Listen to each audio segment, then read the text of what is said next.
I am your teacher Sardar Shahid, and today we are going to discuss the topic micrometry of class first year in this lecture, and I will try to clear your concept related to this topic. So we are going to topic of the today. हमारा आज का जो topic है वो है micrometry. और ये जो माइक्रोमेट्री है ये आपके फर्स्ट ईयर की जो बायोलॉजी की बुक्स है उसके चैप्टर नंबर 1 के अंदर ये टॉपिक शामिल है।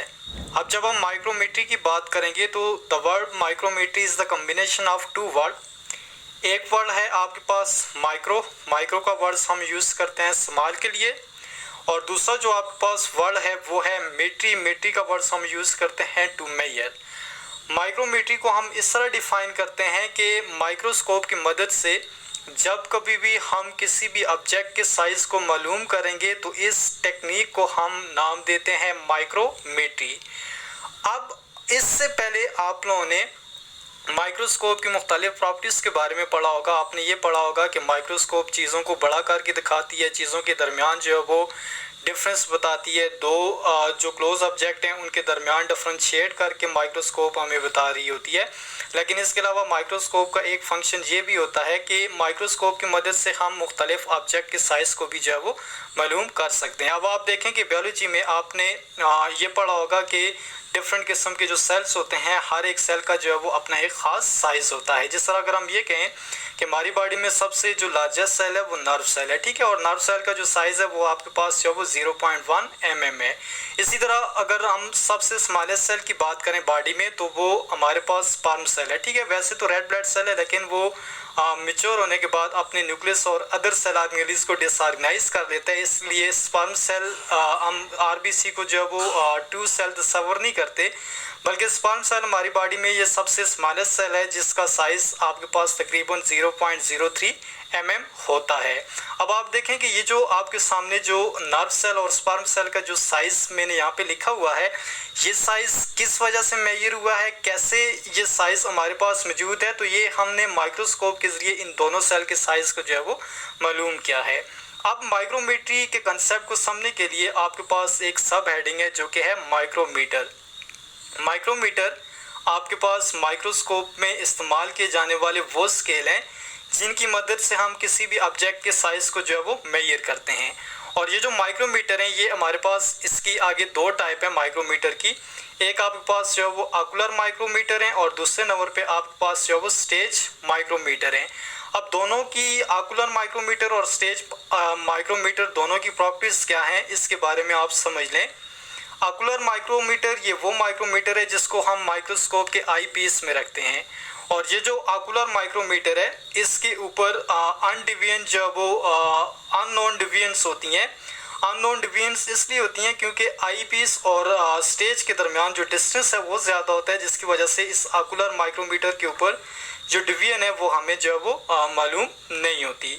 और एक बात आपने याद रखनी है कि ऑकुलर माइक्रोमीटर की जो डिवीजन है उसको हमने मेजर करना होता है बाय यूजिंग स्टेज माइक्रोमीटर।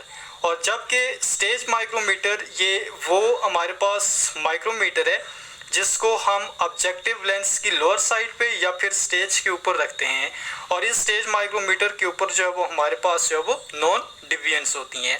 अब जिस तरह आप देखें आपके सामने ये डायग्राम्स में आपको माइक्रोस्कोप की डायग्राम्स नज़र आ रही है। माइक्रोस्कोप की डायग्राम्स में आप देख सकते हैं कि ये वाला जो आपके पास पार्ट है ये माइक्रोस्कोप का आई पीस है, ठीक है, और यहाँ पे ये नीचे जो है वो यहाँ पे ऑब्जेक्टिव लेंस होते हैं माइक्रोस्कोप के अंदर। अब यहाँ पे ये माइक्रोस्कोप के जो है वो ऑब्जेक्टिव लेंस है, ठीक है, और यहाँ पे ये नीचे आपके पास जो है वो क्या होता है ये स्टेज होता है। अब आप देखें कि जो माइक्रोस्कोप का जो आई पीस है, इस माइक्रोस्कोप के आई पीस में ये जो आपको जो एक स्केल नज़र आ रहा है इस स्केल को हम नाम देते हैं ऑकुलर माइक्रोमीटर। और ये जो ऑकुलर माइक्रोमीटर है इसके ऊपर आपके पास जो वो कुछ डिविएंस होती हैं। आप देखें कि इस ऑकुलर माइक्रोमीटर्स के ऊपर जो डिविएंस है वो आपके पास 0 से लेकर जो है वो किस तक हैं, 100 तक हैं।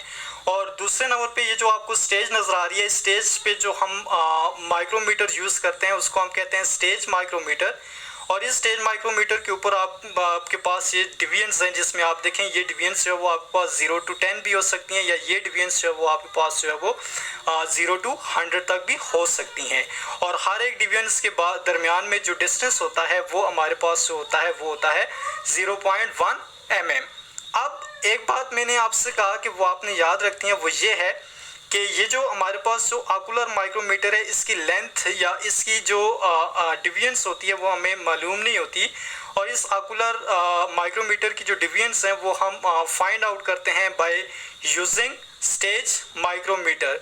अब हम ये जो आकुलर माइक्रोमीटर है इसकी डिविजन्स को मालूम करने के लिए हम जो है वो इसकी हर एक डिविजन्स को हर एक मैग्निफिकेशंस के ऊपर जो है वो फाइंड आउट करते हैं, ठीक है। और हर एक मैग्निफिकेशंस के ऊपर आकुलर माइक्रोमीटर्स की जो डिविजन्स होंगी वो हमारे पास जो है वो क्या होंगी, डिफरेंट होगी, ठीक है। जिस तरह अगर हम 40x के ऊपर जो है वो माइक्रोस्कोप को जो है वो ज़्यादा मैग्नीफाई करें तो इसकी जो डिवीजन होगी वो 40 होंगी, 60 के ऊपर मैग्नीफाई करेंगे तो 60 होगी, 100 के ऊपर करेंगे तो वो हमारे पास जो वो क्या होंगी 80 होंगी। तो हमने हर मैग्नीफिकेशन पे इस आकुलर माइक्रोमीटर की डिवीजन्स को जो है वो क्या करना होता है, वो मालूम करना होता है।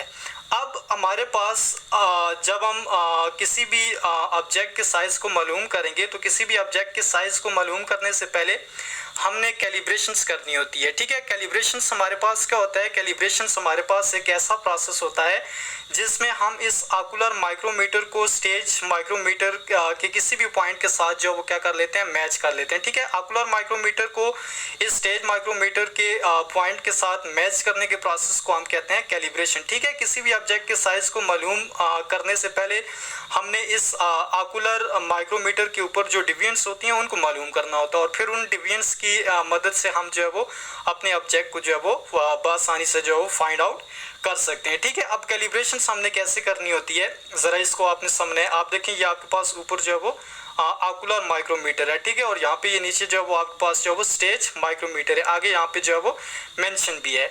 अब हमने क्या करना है, कैलिब्रेशन में क्या करना है कि हमने स्टेज माइक्रोमीटर के ज़ीरो को इस आकुलर माइक्रोमीटर के ज़ीरो के साथ जो है वो क्या कर लेना है, मैच कर लेना है, ठीक है। कोई भी पॉइंट्स आप कर सकते हैं, लेकिन यहाँ पे हमने जो है वो स्टेज माइक्रोमीटर का जो 0 पॉइंट है इसको हमने आकुलर माइक्रोमीटर के 0 पॉइंट के साथ जो है वो क्या कर लिया है, मैच कर लिया। इस प्रोसेस को हम कहते हैं, किसका नाम देते हैं, कैलिब्रेशंस का नाम देते हैं, ठीक है। फिर हमने क्या करना होता है कि फिर ये जो स्टेज माइक्रोमीटर है, इस स्टेज माइक्रोमीटर के हमने उस डिवीजन को चेक करना है जो हमारे पास इस आकुलर माइक्रोमीटर की डिवीजन के साथ जो वो एग्जैक्ट जो है वो मैच कर रही हो, ठीक है, एग्जैक्ट पॉइंट्स पे आ रही हो। यहाँ पे आप देखें कि यहाँ पे हमारे पास जो है वो 1 to 10 जो है वो स्टेज माइक्रोमीटर के ऊपर जो है वो डिवीजन है, लेकिन यहाँ पे आप देखें कि जो 10 डिवीजन है वो इस ये जो स्टेज माइक्रोमीटर के ऊपर जो 10 डिवीजन है, ये आकुलर माइक्रोमीटर के ऊपर जो 70 डिवीजन है उसके जो है वो क्या है, एग्जैक्टली जो है वो बराबर आ रहा है, ठीक है।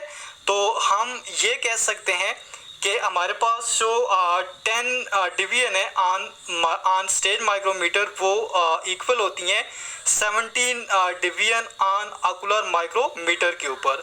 अब हम ये भी जानते हैं कि हमारे पास जो हमारे पास जो स्टेज माइक्रोमीटर है उसकी हर एक डिवीजन के दरमियान जो डिस्टेंस होता है वो हमारे पास 0.1 mm होता है, ठीक है। तो हमने क्या करना है कि जो टोटल इस स्टेज माइक्रोमीटर के ऊपर जो डिवीजन है उनको हमने 0.1 के साथ जो है वो मल्टीप्लाई करना है, तो हमारे पास आंसर आता है 1 mm, ठीक है। अब हमारे पास यहाँ पे 1 mm जो है वो यहाँ पे आंसर आ रहा है। अब हम ये कह सकते हैं कि ये जो 1 mm है ये आकुलर माइक्रोमीटर की 17 डिवीजन्स के जो है वो बराबर होता है, ठीक है। 1 mm ये आपके पास जो है वो स्टेज माइक्रोमीटर का पूरा साइज है, ठीक है। ये यहाँ से लेकर यहाँ तक ये हमारे पास स्टेज माइक्रोमीटर है, उसका साइज कितना है, 1 mm है। और ये जो 1 mm स्टेज माइक्रोमीटर का जो साइज है ये आकुलर माइक्रोमीटर के 17 डिवीजन्स के जो है वो क्या होता है, बराबर होता है। और हम ये भी कह सकते हैं कि हमारे पास जो 1 डिवीजन है आकुलर माइक्रोमीटर के ऊपर वो स्टेज माइक्रोमीटर के 1/70 डिवीजन्स के जो है वो क्या होती है, बराबर होती है। अब आप इनको जो है वो मल्टीप्लाई कर लें, 1/70 को आप मल्टीप्लाई करें तो आपके पास जो आंसर आता है वो 0.14 आंसर आता है। और ये जो 0.14 है इसको आप कन्वर्ट करें फ्रैक्शंस में तो आपके पास जो आंसर आएगा वो आपके पास आएगा 14 माइक्रोमीटर, ठीक है। अब ये जो 14 माइक्रोमीटर है ये इस आकुलर माइक्रोमीटर की हर एक डिवीजन्स के दरमियान की जो है वो हर एक डिवीजन की दरमियान की लेंथ होती है, ठीक है। या आप ऐसे भी कह सकते हैं कि हर एक डिवीजन जो होती है हमारे पास आकुलर माइक्रोमीटर के ऊपर, उसकी जो हमारे पास डिवीजन की लेंथ होती है वो 14 माइक्रोमीटर है, ठीक है।